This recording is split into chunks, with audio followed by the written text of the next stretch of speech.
ओम श्री गणेशाय नमः। जय श्री हरि विष्णु भगवान। जय महालक्ष्मी माता। वैशाख महात्म्य। स्कंद पुराण। वैशाख मास की श्रेष्ठता। नारायणं नमस्कृत्य नरं चैव नरोत्तम देवीं सरस्वतीं व्यासं ततो जय मुदीरयेत्। अर्थात भगवान नारायण, नरश्रेष्ठ नर, देवी सरस्वती तथा महर्षि वेदव्यास को नमस्कार करके भगवान की विजय कथा से परिपूर्ण इतिहास, पुराण आदि का पाठ करना चाहिए। सूत जी कहते हैं, राजा अम्बरीश ने परमेष्ठी ब्रह्मा के पुत्र देवऋषि नारद से पुण्य में वैशाख मास का महात्म्य सुना। उस समय आपने यह कहा था कि सब महीनों में वैशाख मास श्रेष्ठ है। इसलिए यह बताने की कृपा करें कि वैशाख मास क्यों भगवान विष्णु को प्रिय है और उस समय कौन कौन से धर्म भगवान विष्णु के लिए प्रीतिकारक हैं। नारद जी ने कहा, वैशाख मास को ब्रह्मा जी ने सब मासों में उत्तम सिद्ध किया है। वह माता की भांति सब जीवों को सदा अभिष्ट वस्तु प्रदान करने वाला है। धर्म, यज्ञ, क्रिया और तपस्या का सार है। संपूर्ण देवताओं द्वारा पूजित है। जैसे विद्याओं में वेद विद्या, मंत्रों में प्रणव, वृक्षों में कल्प वृक्ष, धेनुओं में कामधेनु, देवताओं में विष्णु, वर्णों में ब्राह्मण, प्रिय वस्तुओं में प्राण, नदियों में गंगा जी, तेजों में सूर्य, अस्त्र शस्त्रों में चक्र, धातुओं में सुवर्ण, वैष्णवों में शिव तथा रत्नों में कौस्तुभ मणि हैं। उसी प्रकार धर्म के साधनभूत महीनों में वैशाख मास सबसे उत्तम है। संसार में इसके समान भगवान विष्णु को प्रसन्न करने वाला दूसरा कोई मास नहीं है। जो वैशाख मास में सूर्योदय से पहले स्नान करता है, उससे भगवान विष्णु निरंतर प्रीति करते हैं। पाप तभी तक गर्जते हैं जब तक जीव वैशाख मास में प्रातःकाल जल में स्नान नहीं करता। राजन, वैशाख के महीने में सब तीर्थ आदि देवता बाहर के जल में भी सदैव स्थित रहते हैं।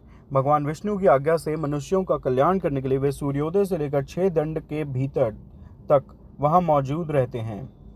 वैशाख के समान कोई मास नहीं है, सतयुग के समान कोई युग नहीं है, वेद के समान कोई शास्त्र नहीं है और गंगा जी के समान कोई तीर्थ नहीं है।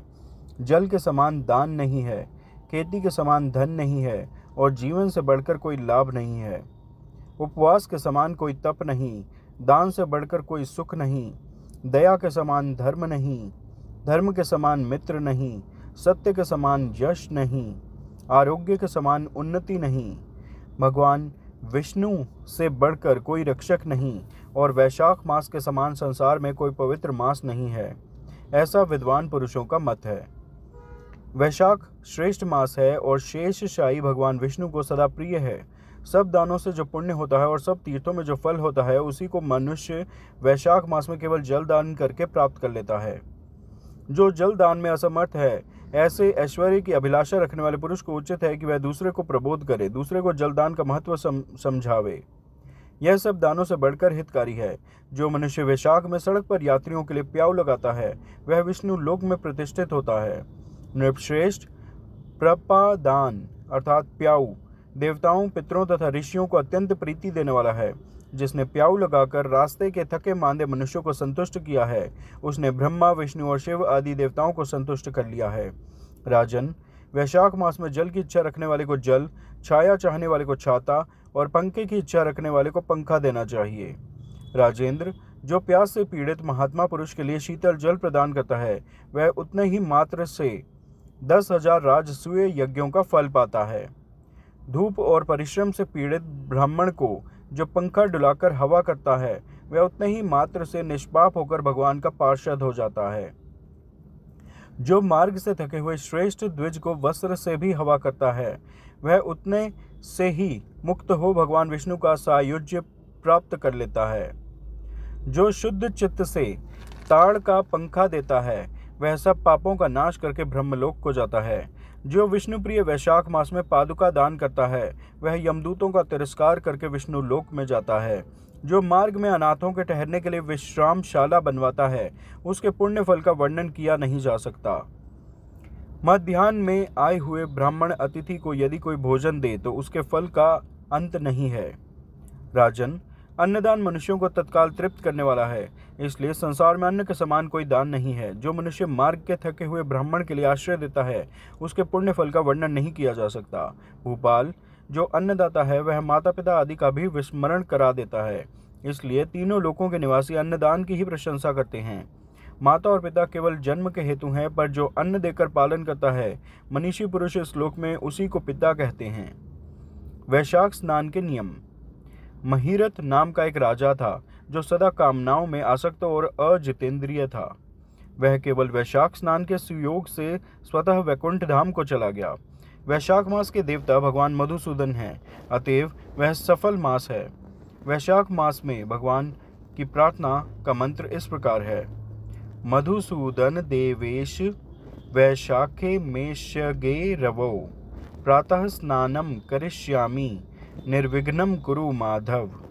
अर्थात, हे मधुसूदन, हे देवेश्वर माधव, मैं मेष राशि में सूर्य के स्थित होने पर वैशाख मास में प्रातः स्नान करूंगा। आप इसे निर्विघ्न पूर्ण कीजिए।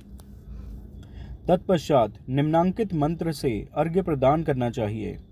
वैशाखे मेषगे भानौ प्रातः स्नान परायणः अर्घ्यम ते अहम प्रदास्यामि गृहाण मधुसूदन। अर्थात, सूर्य के मेष राशि पर स्थित रहते हुए वैशाख मास में प्रातः स्नान के नियम में संलग्न होकर मैं आपको अर्घ्य देता हूँ। मधुसूदन, इसे ग्रहण कीजिए।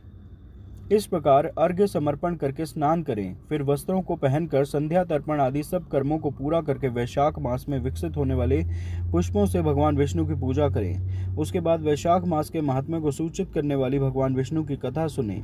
ऐसा करने से कोटि जन्मों के पापों से मुक्त होकर मनुष्य मोक्ष को प्राप्त होता है। यह शरीर अपने अधीन है, जल भी अपने अधीन ही है, साथ ही अपनी जीवा भी अपने वश में है। अतः इस स्वाधीन शरीर से स्वाधीन जल में स्नान करके स्वाधीन जीवा से हरि इन दो अक्षरों का उच्चारण करें। जो वैशाख मास में तुलसी दल से भगवान विष्णु की पूजा करता है वह विष्णु की सायुज्य मुक्ति को पाता है।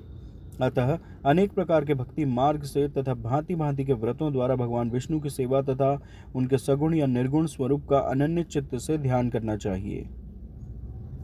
वैशाख मास में छत्रदान से हेमंत का उद्धार।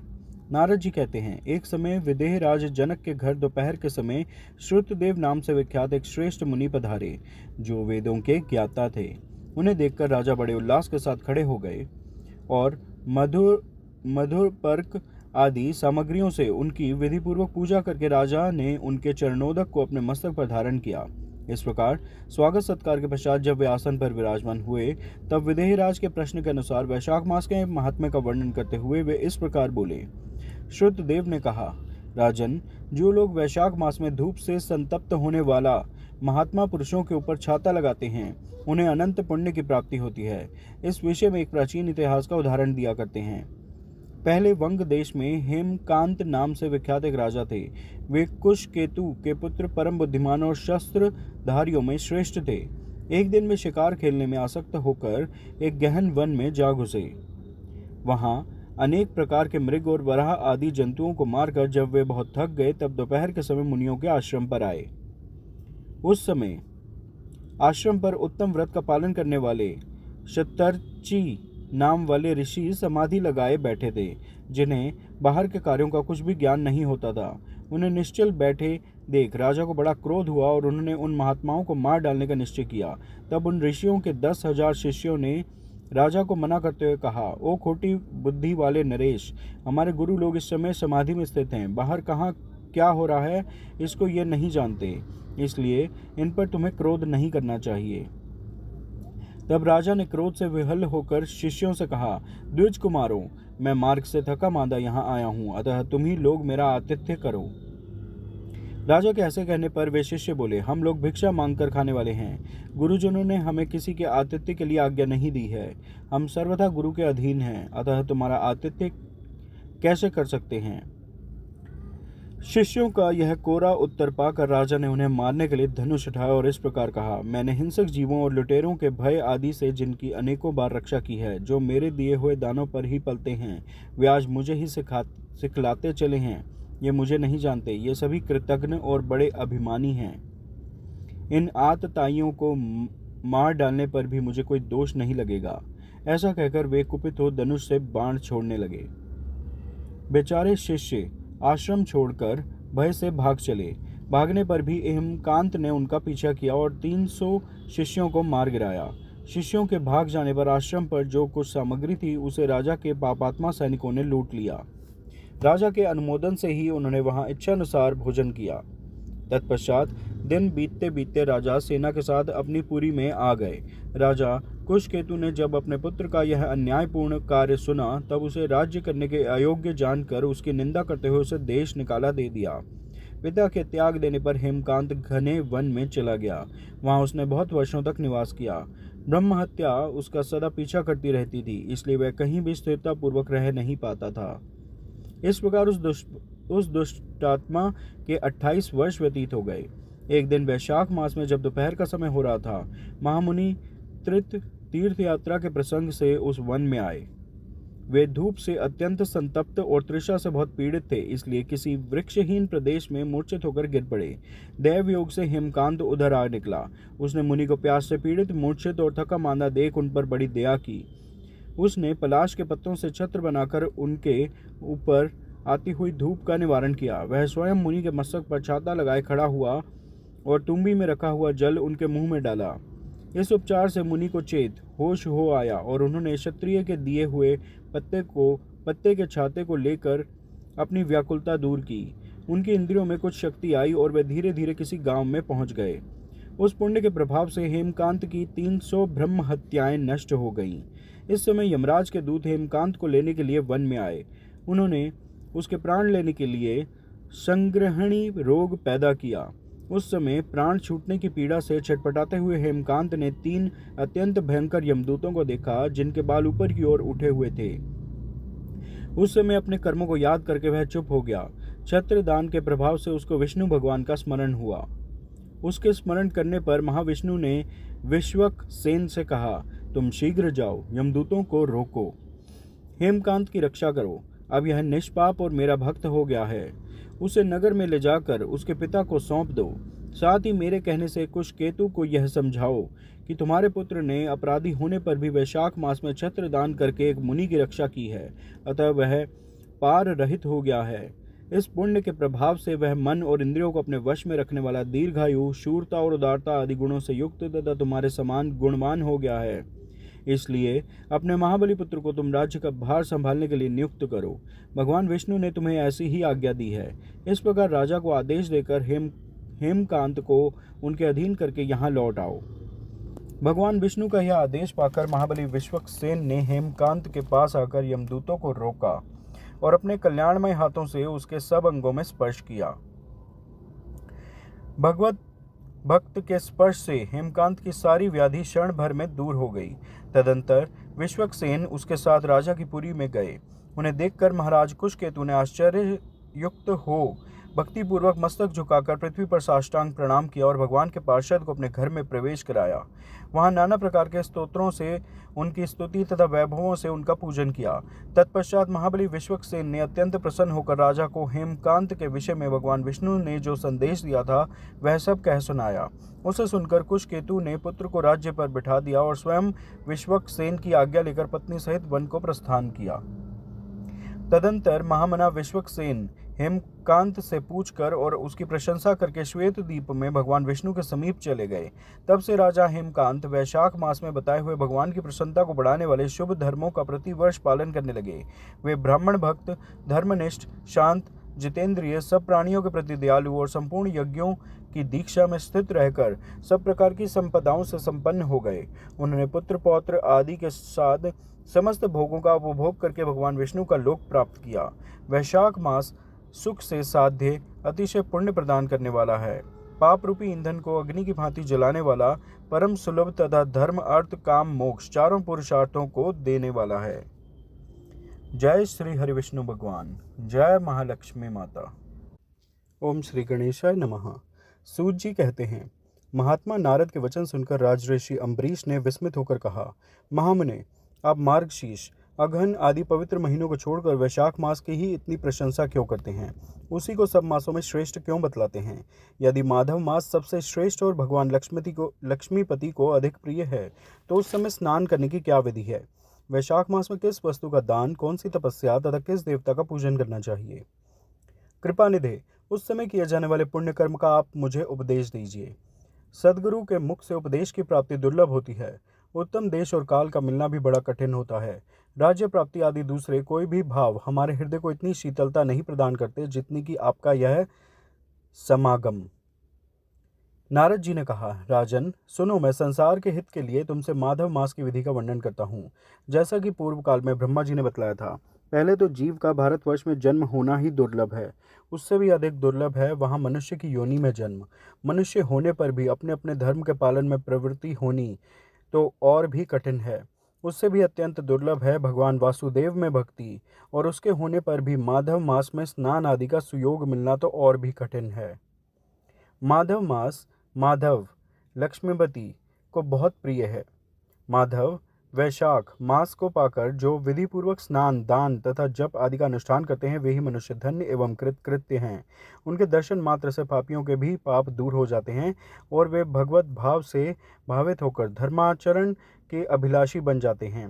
वैशाख मास के जो एकादशी से लेकर पूर्णिमा तक अंतिम 5 दिन हैं, वे समूचे महीने के समान महत्व रखते हैं। राजेंद्र, जिन लोगों ने वैशाख मास में बलि भांति के उपचारों द्वारा मधु दैत्य के मारने वाले भगवान लक्ष्मीपति का पूजन कर लिया, उन्होंने अपने जन्म का फल पा लिया। भला कौन सी ऐसी अत्यंत दुर्लभ वस्तु है जो वैशाख के स्नान तथा विधि पूर्वक भगवान के पूजन से नहीं प्राप्त होती? जिन्होंने दान, होम, जप, तीर्थ में प्राण त्याग तथा संपूर्ण पापों का नाश करने वाले भगवान श्री नारायण का ध्यान नहीं किया, उन मनुष्य का जन्म संसार में व्यर्थ ही समझना चाहिए। जो धन के रहते हुए भी कंजूसी करता है, दान आदि किए बिना ही मर जाता है, उसका धन व्यर्थ है। राजन, उत्तम कुल में जन्म, अच्छी मृत्यु, श्रेष्ठ भोग, सुख, सदा दान करने में अधिक प्रसन्नता, उदारता तथा उत्तम धैर्य, ये सब कुछ भगवान श्री हरि विष्णु की कृपा से ही प्राप्त होते हैं। महात्मा नारायण के अनुग्रह से ही मनोवांछित सिद्धियां मिलती हैं। जो कार्तिक में, माघ में तथा माधव को प्रिय लगने वाले वैशाख मास में स्नान करके मधुहंता लक्ष्मीपति दामोदर की विशेष विधि के साथ भक्तिपूर्वक पूजा करता है और अपनी शक्ति के अनुसार दान देता है, वह मनुष्य इस लोक का सुख भोग कर अंत में श्री हरि के पद को प्राप्त होता है। भूप, जैसे सूर्योदय होने पर अंधकार नष्ट हो जाता है, उसी प्रकार वैशाख मास में प्रातः स्नान करने से अनेक जन्मों की उपार्जित पाप राशि नष्ट हो जाती है। यह बात ब्रह्मा जी ने मुझे बताई थी। भगवान श्री विष्णु ने माधव मास की महिमा का विशेष प्रचार किया है। अतः इस महीने के आने पर मनुष्य को पवित्र करने वाले पुण्य जल से परिपूर्ण गंगा तीर्थ, नर्मदा तीर्थ, यमुना तीर्थ अथवा सरस्वती तीर्थ में सूर्योदय से पहले स्नान करके भगवान मुकुंद की पूजा करनी चाहिए। इससे तपस्या का फल भोगने के पश्चात अक्षय स्वर्ग की प्राप्ति होती है। भगवान श्री नारायण अनामय, रोग व्याधि से रहित हैं। उन गोविंद देव की आराधना करके तुम भगवान का पद प्राप्त कर लोगे।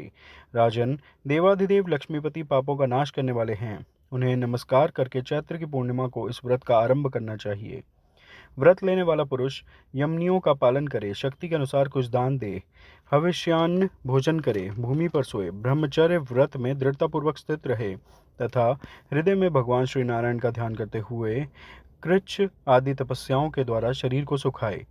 इस प्रकार नियम से रहकर जब वैशाख की पूर्णिमा आए, उस दिन मधु तथा तिल आदि का दान करे।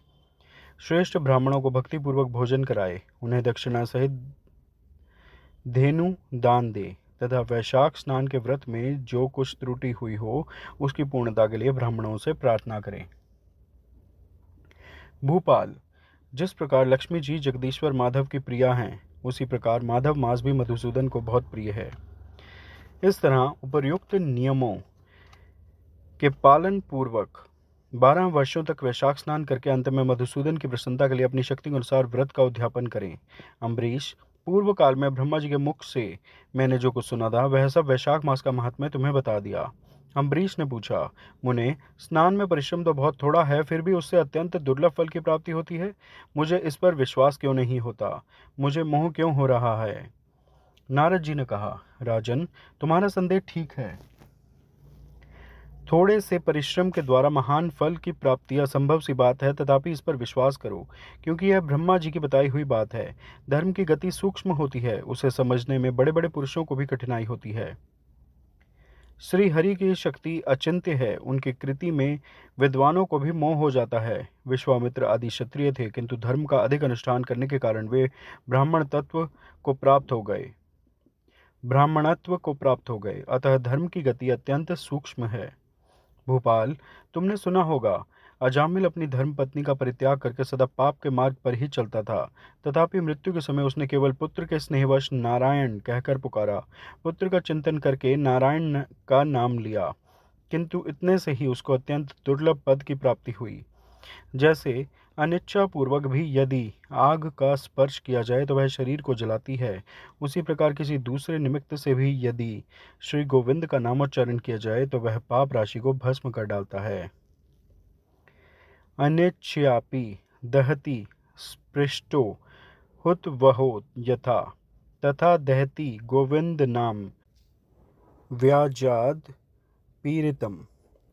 जीव विचित्र हैं, जीवों की भावनाएं विचित्र हैं, कर्म विचित्र है तथा कर्मों की शक्तियां भी विचित्र हैं। शास्त्र में जिसका महान फल बताया गया हो वही कर्म महान है, फिर वह अल्प परिश्रम साध्य हो या अधिक परिश्रम साध्य। छोटी सी वस्तु से भी बड़ी वस्तु का नाश होता देखा जाता है। जरा सी चिंगारी से बोझ के बोझ तिनके स्वाहा हो जाते हैं। जो श्री कृष्ण के भक्त हैं उनके अनजान में भी किए हुए हजारों हत्याओं से युक्त भयंकर पातक तथा चोरी आदि पाप भी नष्ट हो जाते हैं।